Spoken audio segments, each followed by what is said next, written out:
So our next speaker worked on a project that probably many of you, and he's going to talk about it, so I'm not going to belabor the point. But our next speaker worked on a project that, for those of us who are old enough to have grown up with major sort of later generation diseases like HIV, was an incredible burst of optimism in a fairly slow-moving scientific community. And when last year, the players of a game called Fold It successfully uncovered an important protein in the fight against HIV. And I remember seeing that, and of course, having heard about Fold It and seen it in its early days, and thinking, God, isn't this an incredible moment for us when games and gamers are not only potentially changing the world, right? But gamification is actually leading to direct scientific discovery.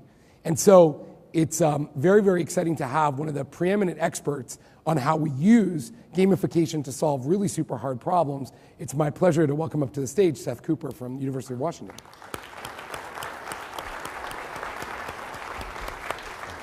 Thanks, buddy. Thanks for the introduction. So I'm going to talk about video games and science, and in particular, video games kind of being part of the future of science and the key to solving scientific problems that might otherwise go unsolved in the future. And this is because video games are really great at focusing people on solving difficult problems that are in the game. So what if we could use that focus and that problem-solving power basically to solve problems in the real world rather than problems that have been made up for the game? And so I think that if that were the case, then we'd be able to use games as a means to combine the power of people's minds and brain power with the raw computational resources that computers are able to give us, and basically be able to solve problems that would have been unsolvable without bringing these two pieces together. And there's one scientific domain in particular where games have started to show some of their potential, and this is in biochemistry, and in particular proteins and protein folding. So why are we interested in proteins at all? Well, proteins are kind of like the workers in the factory of the cell, and everything from fighting against disease to muscle movement to digestion to even thoughts and things like that have some role played in them by proteins. And so understanding them can actually help us to develop things like new vaccines, environmentally friendly plastics, and even new fuels and biofuels that are more efficient and that kind of thing. So you can imagine how interested scientists are in basically learning more about proteins. So how do scientists go about understanding proteins? It turns out it's actually really, really difficult. When a scientist wants to understand a protein, what they really want to know is what shape does the protein take? What's its 3D structure? Where are all the little atoms in the protein going to actually be when it's floating around in the cell? And this is because the structure and the shape of the protein actually determines its function and how it's going to interact with everything else in the cell and actually fight against disease or help you move your muscles and that kind of thing. And the protein takes this shape through a process called folding, and you may have heard of protein folding. But because proteins are so small, it's actually impossible to determine their shape with something like an ordinary microscope. You actually have to have, if you want to determine the shape experimentally, a lot more specialized equipment, specialized procedures that can take a lot of time, a lot of money, require a lot of specialized training and lab technicians, and in the end, after you've put all of that into determining the shape of a protein, it might not actually work. It might not actually come out that you can determine it with the methods that you're using. So lab experiments in determining the shapes of proteins that way has been very difficult. So naturally, scientists have tried to turn to computers to actually try to maybe be able to compute the shape of proteins. If we can throw like all the computational power that we have at them, right, then maybe we can actually compute the shape for a particular protein. And so if you're familiar with the SETI at Home project where, when you're not using your computer, a screensaver comes up and it donates, your extra spare computing time to searching the stars for signals from extraterrestrials, scientists have taken a similar approach to trying to compute the shape of proteins. And so there are distributed computing projects like Folding at Home and Rosetta at Home that follow this similar volunteer computing model. Except instead of looking through the stars for alien life, they're searching for protein shapes. And so the way that the Rosetta at Home project works is actually it takes a potential protein shape, makes some random change to it, and then compares that to the previous one, sees if it got better or worse, and if it got better, then it picks up from that one and continues making random changes. If it got worse, it goes back to where it was before. And so it's essentially trying to randomly and very, very quickly search through a lot of protein shapes. But even for very small proteins, the number of shapes that they could take is more than the number of stars in the known universe. So it's actually a lot more shapes than even a vast network of computers that we have is able to search through. But the interesting thing is you can actually watch the screensaver and you can see the protein shapes as the computer is kind of randomly searching through them. And as you look, you might say, hey, why is the computer trying these particular moves? These pieces of the protein look like they fit together. I think I could do better than the computer sort of random search is doing. And this is because the proteins are a lot like 3D jigsaw puzzles, and all the little pieces of the protein need to fit together in just the right way for it to take on the correct shape that it takes in nature. And in just the same way that a person can kind of look at the piece of a jigsaw puzzle and know if that's the right piece to put down in the empty spot on the puzzle before they actually do it, we hoped that people would be able to look at proteins and figure out how the pieces fit together in a way that computers just aren't able to. And so we asked ourselves, what if we gave the users the power to actually interact with the proteins and manipulate them rather than just watch the computer kind of search? And so this inspired us to make the game Foldit. And here's a little video of some of the gameplay. And this is developed at the University of Washington as a collaboration between the Center for Game Science and the Baker Biochemistry Laboratory there. And it's designed to take a new approach by engaging the players in actually manipulating directly and folding the proteins by giving them the tools to sort of pull on parts of it and rearrange it at a high level. And then they can actually let the computer take over and do some automated moves and try to figure out exactly where each atom is supposed to go. And in this way, they basically each get to do what they're best at. The humans get to do the high-level spatial reasoning and fitting of the pieces together, and the computer can do the number crunching to figure out exactly where all the pieces go in the end. And as the players manipulate the protein, they're basically getting a score, which you might be able to see at the very top of the screen there. And we're using an energy function from the biochemist that basically gives you a better score if your protein is better folded. So as the players interact, they're always getting feedback on how well folded the protein that they're working on is and how well they're doing. And then there's a leaderboard that compares them to everyone else who's working on that protein in the world. And so we have weekly protein folding competitions where the players are all competing to try to find the highest score and therefore the best folded protein.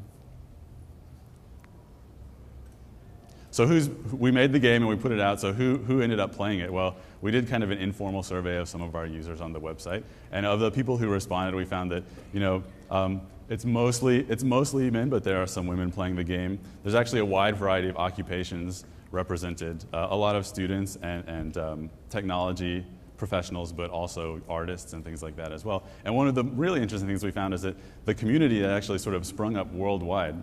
Out of all the players who responded, only about a third of them were actually in the US, and there are a lot of people in the UK and Europe and other countries around the world. And actually one of the even more surprising things that we found was when we asked them what their background was with respect to biochemistry, fully 3/4 of them basically had no real professional experience in biochemistry at all. And this was actually a survey of the top players that we did. And so basically the players who are doing really well and in fact beating some of the professional biochemists have no previous background in biochemistry. So how do we actually teach them how to do well and how to fold proteins? Well, we took another idea from games, which is to have a series of introductory levels that basically teach you the principles of well-folded proteins and the tools of the game and what to look for and what kinds of things to change. There are context-sensitive hints, and they sort of guide you through if you get stuck. And they start out, this is a very simple introductory level, and they get more complicated. And when you do well and you get a good score on the introductory level, of course, you get lots of positive feedback with stars and sounds and that kind of thing. And so we did another survey where we asked the players what was their motivation for playing the game. And we sort of broke it down into a couple of different responses. But by far, the most common response from the players about why they were playing the game was kind of the sense of purpose that they got and the fact that they were doing something that might end up helping science and might contribute to fighting against disease or furthering our understanding of life. And we actually had a trophy made for one of our top players at one point that we gave to him, and he was really excited. He did very well on a puzzle, and we made a trophy of his structure that he made. And he actually says that now he keeps it on his desk so that when his coworkers ask him why he's not playing Farmville with him, he can say, he's helping to advance science and help fight against disease. So I think that this sort of sense of purpose that people get from participating in the project is really important. So once we had made the game, we wanted to actually see if it worked and if what humans could do and what could computers do and how did they compare. So we set up a test basically where we let the humans and the computers both fold a set of proteins and see who could get better, who could get closer to the right answer. And what we found was that in particular cases where a particular kind of structural rearrangement was involved, the humans actually were able to outperform the computers in most of the cases. And where the computer would actually get stuck and wouldn't be able to find the right kind of move, humans were actually able to kind of see how the pieces could fit together and persist with their ideas to move past the places where the computers would get stuck and find a better answer. So encouraged by that, we wanted to try out the game on a real open scientific problem. And so this is a rhesus monkey, and the Mason-Pfizer monkey virus retroviral protease is a key protein that leads to AIDS in rhesus monkeys. And so we actually gave the structure of this particular protein that both of the experimental biochemists and the computational biochemists that we've been working with, they had been working on it for a long time. The experimentalists had been working on it for well over 10 years. We gave it to the players in the game, and in under 3 weeks, they were actually able to come up with the right answer and the right structure and solve for the structure of this protein related to this disease. And so we were all really, really excited about this. The experimentalists we were working with actually are in Poland, and so we had a Skype champagne bottle opening because they were very excited. It's something they had been working on for 10 years. Finally, they got to see the end of that and see the result. So it was a really great kind of result that came out of that. We're actually not stopping there because the whole game itself is designed as a continuous experiment between the players, the scientists who are looking at the kinds of results that they're producing, and the developers and designers who are actually making the game and modifying the game. So there's this continual cycle between the players who are producing scientific results, the scientists who are analyzing them, and then the game designers and developers who can then take that and feed that back into the game to try and make the game better and better and better. And since then, we've actually seen that players are able to do a lot of other really amazing things. So in addition to being able to solve for the structures of proteins that the scientists themselves weren't able to solve, we've actually given the players the ability to essentially write protein folding algorithms in the game. We call them recipes, and they can write them and share them online. And we've actually seen that the players are able to independently discover the same kinds of sort of cutting-edge algorithmic moves that can actually go back and make the computer algorithms better based on what the players have learned and figured out. And one of the most exciting things I think that's happened recently is that the players are actually able to design an entirely new synthetic protein that's an enzyme and that is actually able to catalyze the reaction that the scientists were interested in about 20 times more efficiently than the enzyme that the scientists themselves had started with. So we have the players who are playing the game, and we've given them the ability to write these algorithms and actually make the game better and make computational algorithms better by learning from the strategies that these players all around the world are figuring out. And the cool thing is we're able to take the designs and the proteins that the players make in the game and effectively synthesize them and bring them out of the game and into reality and see if they actually work. And so we've actually seen in some cases that they do in the case of that enzyme. And so we're actually looking at impact in areas like health, with ways to fight disease, new kinds of biomaterials, and ways to more efficiently use and store energy based on proteins that the players can design. But I think that these kinds of results that we're starting to see from Foldit are not going to be the exception to the rule in the future, but that actually games and video games and science working together are something that we're going to be seeing a lot more of in the future. And there are a couple of different things that I think are going to come out of this because play itself is changing and becoming more closely linked with science and scientific discovery. One of the key things that I think is going to be really important and we're going to see a lot coming out of is the sense of scale, right? So Foldit has actually had 200,000 people play it up to this point. But Angry Birds has had 500 million downloads, and Facebook is on its way to having 1 billion people who are participating in it, 1 billion accounts. And so the question is, what's going to happen if we could take all of this time spent playing games and being on Facebook and actually channel that into the solution of difficult scientific problems? And I think we'll start to see a lot of different kinds of games appearing for different kinds of problems, not just protein folding, but lots of different areas of science as well. Another thing that I think will be really interesting to see is a change in the structures of scientific problem solving and discovery. In a sense, the Foldit community has emerged as kind of a worldwide research lab that's focused on solving these difficult scientific problems. And in fact, they're being solved by people who might not have otherwise had any opportunity to even know that they had this ability to fold proteins and to design proteins and to get involved in science. And one thing that I think is really exciting about that we might see in the future is the ability for people to not just play the games and participate in the games, but actually to be able to create their own games. And actually, as things get easier and easier to make, as we've seen like with video and writing and images, you know, it's getting easier and easier to not just consume these kind of media, but actually for people to create them and create things that are important to them and that relate to them and share those with the people in their lives. I think that we'll start to see this with games as well. And as games get easier and easier to make, people will be able to make these kinds of, hopefully, scientific discovery games that are relevant to the problems and challenges in their lives.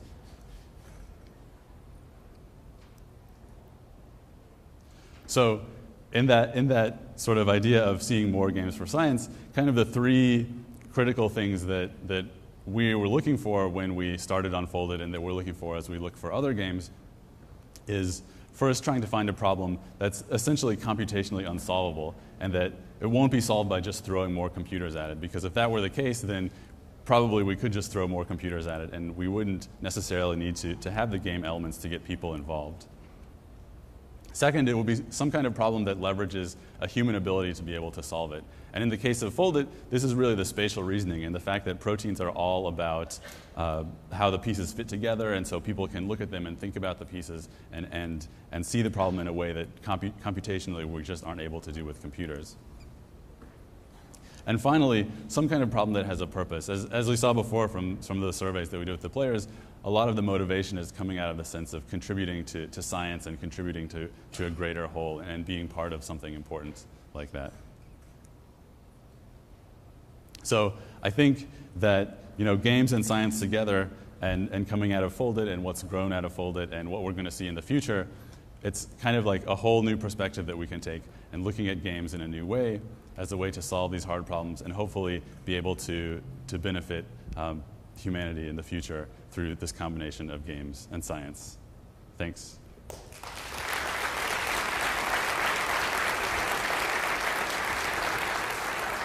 Great. So we have a few minutes for questions from Seth, but of course I have some. So if you'd like to ask some questions, feel free to come down. So my first question to you is, so you point out 200,000 people have played Foldit, and 500 million people have played Angry Birds. What's going to get us over the hump?